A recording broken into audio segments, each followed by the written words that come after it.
আজ আপনাদের দেখাবো পুঁটি মাছের চচ্চড়ি। পুঁটি মাছের চচ্চড়ি খেতে কিন্তু অনেক মজা। তার জন্য নিয়ে নিয়েছি 3 থেকে 4টি মিডিয়াম সাইজের পেঁয়াজ কুচি, 2 থেকে 3টি কাঁচামরিচ এবং 1টি রসুন কুচি।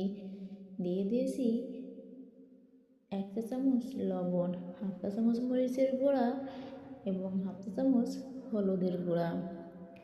এবার দিয়ে দিব কিছু জিরা, আস্ত জিরা, সাথে দিয়ে দেব 3 থেকে 4 চামচের মতো রান্নার তেল। এখানে রান্নার সরিষার তেলটা নিয়েছি আমি। এবার এগুলো খুব ভালোভাবে মিশিয়ে নেব। এরকমভাবে একটু মিশিয়ে নেব, তাতে করে অনেক সুন্দর মিহি হয়ে যাবে। এবার এর সাথে দিয়ে দিলাম আমি পুঁটি মাছগুলো মেখে নিয়ে এর সাথে দিয়ে দিছি কিছুটা লেবুর রস।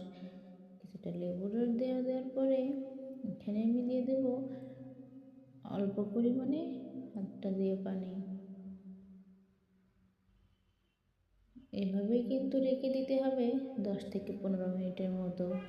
তারপরে রান্নায় আর 10 মিনিট রান্না করলে হয়ে যাবে আমাদের মজাদার এই পুঁটি মাছের চচ্চড়ি। এই পুঁটি মাছের চচ্চড়িটা খেতে কিন্তু অনেক মজার, অবশ্যই ট্রাই করবেন।